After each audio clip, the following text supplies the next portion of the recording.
जय भीम। नमो साथियों आज हम आए हैं हिंदूराव हॉस्पिटल। जी हाँ साथियों, दिल्ली में हिंदूराव हॉस्पिटल है जो कि एक पहाड़ी पर स्थित है, आप देख सकते हैं सामने। लेकिन मैं आपको बता दूं कि हम यहाँ पर अपने इलाज के लिए नहीं आए हैं, बल्कि एक बहुत ही महत्वपूर्ण इमारत यहाँ पे हमें दिखाई दी है, उसको दिखाने के लिए यहाँ पर आए हैं। और यहाँ पर बिल्कुल इसके सामने आप दिखाई देगा ये अशोक पिलर, अशोक स्तंभ आप देख सकते हैं। यहाँ पे बोर्ड लगा हुआ है, बहुत बड़ा और स्पष्ट बोर्ड लगा हुआ है अशोक स्तंभ का। और आइए देखते हैं कि इसका इतिहास क्या है। और मैं बता दूं कि ये जो लोकेशन है ये आपको जो है दिल्ली यूनिवर्सिटी के बिल्कुल साथ में लगी हुई लोकेशन है। साथ में तीसरी कोर्ट है और कश्मीरी गेट मेट्रो स्टेशन और पुल बिंगस मेट्रो स्टेशन, दोनों मेट्रो स्टेशन के बीच में ये जगह है। और अगर आपको यहाँ पर आना हो तो हिंदूराव हॉस्पिटल का पता पूछ लीजिए। हिंदूराव हॉस्पिटल के बिल्कुल ठीक सामने ये अशोक स्तंभ यहाँ पर लगा हुआ है। साथियों, यह अशोक स्तंभ यहाँ पर हमेशा से नहीं था, बल्कि और मैं कहूं कि ये अशोक स्तंभ जो है सम्राट अशोक ने यहाँ पर नहीं लगवाया था। यह अशोक स्तंभ सम्राट अशोक ने मेरठ में लगवाया था और मेरठ से इसको फिरोज तुगलक नाम का जो राजा था, शासक था, वह यहाँ पर लेकर आ गया था। और आपको मैं दिखा दूं कि इसकी बदहाली का सबूत कि यहाँ पर ये जो इमारत है, ये जो स्तंभ है, ये सरकार के द्वारा, एएसआई के द्वारा संरक्षित है। यहाँ पर सामने आप देखेंगे एक बोर्ड भी लगा हुआ है, उसको भी पढ़ेंगे। और यहाँ पर जो है संरक्षित करने के लिए ये गेट बनाया गया था, ताला लगाया गया था। लेकिन आप देख सकते हैं कि यहाँ पर जो है इस ताले के होने का कोई भी मतलब नहीं है। ये गेट ऐसे खुल सकता है और हम इसके अंदर आराम से जा सकते हैं। जबकि ऐसी संरक्षित इमारतों को जो है किस प्रकार से संरक्षण दिया जाना चाहिए, कितनी महत्वपूर्ण इमारत है, यह यहाँ पर लिखा हुआ है। इस बोर्ड के द्वारा बताया गया है कि कितनी महत्वपूर्ण इमारत है। इस बोर्ड पर लिखा गया है कि यह स्मारक प्राचीन स्मारक एवं पुरातात्विक स्थल व अवशेष अधिनियम 1958 के अंतर्गत राष्ट्रीय महत्व का घोषित किया गया है। यदि कोई भी इस स्मारक को क्षति पहुंचाता है, नष्ट करता है, विलक अथवा परिवर्तित करता है, कुरूप करता है, खतरे में डालता है या दुरुपयोग करते हुए पाया जाता है, तो उसे इस अपकृत्य के लिए 3 माह तक का कारावास या 5,000 रुपए तक का जुर्माना अथवा दोनों से दंडित किया जा सकता है। प्राचीन स्मारक एवं पुरातात्विक स्थल व अवशेष नियम 1959 के उप नियम 32 तथा 1992 में जारी की गई अधिसूचना के अंतर्गत संरक्षित सीमा से 100 मीटर तक और इसके आगे 200 मीटर तक के समीप एवं निकटस्थ का क्षेत्र खनन व निर्माण कार्य के लिए क्रमशः वर्जित तथा नियंत्रित क्षेत्र घोषित किया गया है।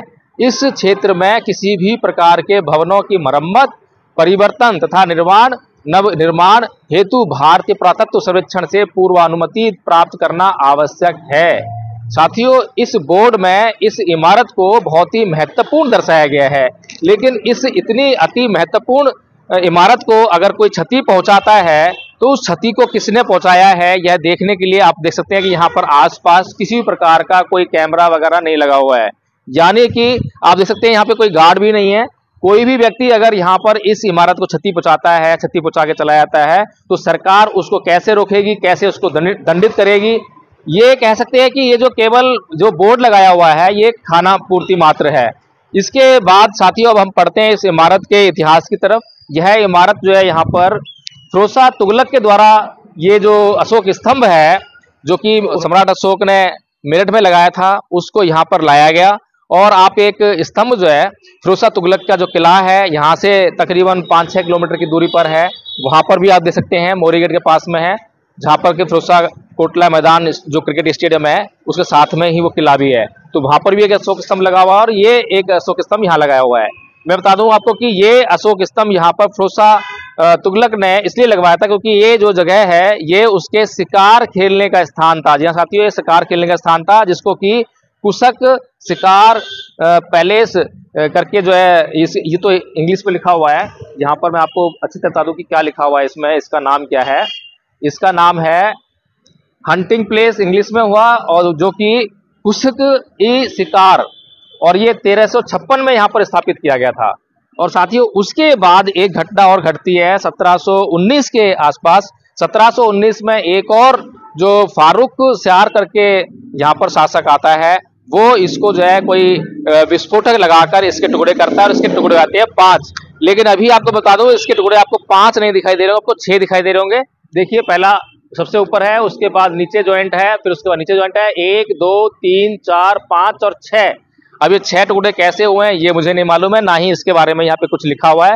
लेकिन यहाँ पर 5 टुकड़ों का जिक्र किया गया है। फारुखसियार ने इस अशोक स्तंभ को एक्सप्लोजन लगाकर 5 टुकड़ों में विभाजित किया था।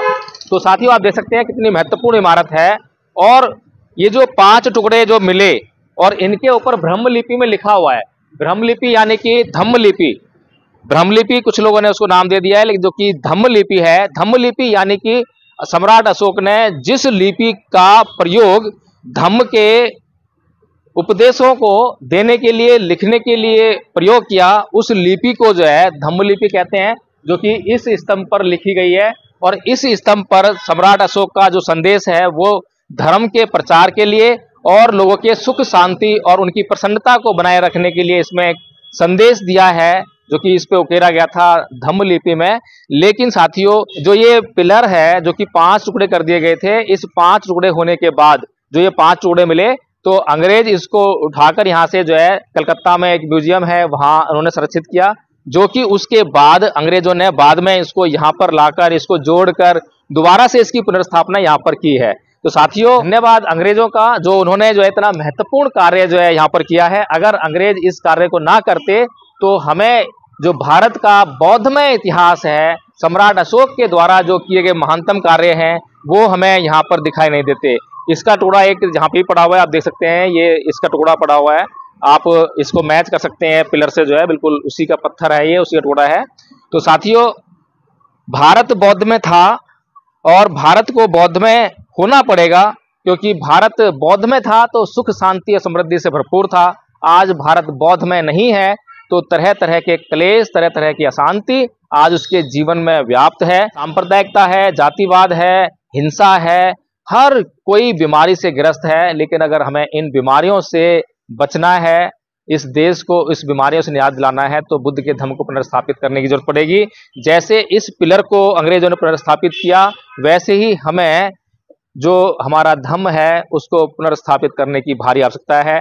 इसीलिए परम पूज्य बाबा डॉक्टर भीमराव अम्बेडकर ने भारत के लोगों को 14 अक्टूबर सन 1956 को बौद्ध धर्म ग्रहण करके एक बहुत बड़ा संदेश दिया कि इस देश को, इस दुनिया को अगर सुख शांति और समृद्धि की तरफ बढ़ना है तो वो केवल और केवल बुद्ध के मार्ग से संभव है। इसीलिए हमें चाहिए कि हम जब भी कभी दिल्ली में आएँ और हमारे पास मौका हो, समय हो, तो इस स्थान पर जरूर आएँ, इस स्थान पर जरूर आएँ और अधिकतम संख्या में आएँ, ताकि इस इमारत पर आवाजाही बढ़े और सरकार जो है इस जगह की जो है थोड़ी सी देख रेख करना शुरू कर दे, ताकि इसका महत्व जो है सरकार भी समझ सके। अभी तो फिलहाल जितने भी बौद्ध स्मारक हैं, स्थल हैं, उनकी तरफ जो है सरकार की कोई भी तवज्जो नहीं है, अनदेखी है दुनिया भर की। और वो आप नमूना देख रहे हैं यहाँ पर कि किस प्रकार से ये जो है, हालांकि ये स्थान सुनसान इलाके में है, जंगल में है और आम लोगों को इसकी जानकारी नहीं है। नहीं तो अब तक हो सकता है कि हिंदुओं का ये शिवलिंग बन गया होता और मुसलमानों का कुछ और ये पूजा पाठ करने का जो स्थल बन गया होता। जैसे कि रोज़ा तुगलक का जो किला है उसमें जो स्तंभ लगा है, वहाँ पर तरह तरह के जो मुसलमान आते हैं वो धागे बांधते हैं और धागे बांधकर वहाँ पर पूजा वगैरह करने का काम करते हैं। और उसके बारे में आपको बता दें कि वहाँ के जो मुसलमान हैं, अगर उनसे पूछो कि ये जो स्तंभ है ये क्या है, ये कहाँ से आया, तो बोलते हैं कि जो खंबा है ये हमारे बादशाह ने लगाया है, ये बादशाह लेकर आया था। उनको इस स्तंभ के बारे में कोई जानकारी नहीं है और इस पर साफ साफ लिखा हुआ है। अगर इसके ऊपर ना लिखा होता तब भी कोई बात होती, तब भी कुछ समझाया जाता था कि कुछ अर्थ का अनर्थ कर देते, कुछ भी अर्थ निकाल देते। लेकिन सबसे बड़ी बात तो ये है कि इन स्तंभों पर सम्राट अशोक ने बड़ा महत्वपूर्ण कार्य किया और इनके ऊपर जो है लिखवा डाला भारत का सच्चा इतिहास, भारत का गौरव, और इसमें किसी भी प्रकार की ऊहापोह की स्थिति जो है पैदा नहीं होने दी। तो साथियों, हमें चाहिए कि हम अपने इन पुरातत्व से संबंधित जो स्थल हैं इनका संरक्षण करने का प्रयास करें, सरकार पर दबाव बनाएं कि सरकार इन्हें पूरी तरह संरक्षित करे। और हम जो यहाँ पर अगर आवाजाही करेंगे, कभी भी आपको मौका मिलता है यहाँ जरूर आइए, यहाँ पर आप जब फोटो खींचिए, वीडियो बनाइए और इसको जो सोशल मीडिया के माध्यम से जो प्रचार प्रसार भी कीजिए। और हम भी चाहेंगे कि धम्मपद संघ की तरफ से आने वाले समय में हम यहाँ पर कार्यक्रम करें, ताकि इस स्थल को जो है देश और दुनिया में हम प्रचार कर सकते हैं। जय भीम, नमो बुद्धाय।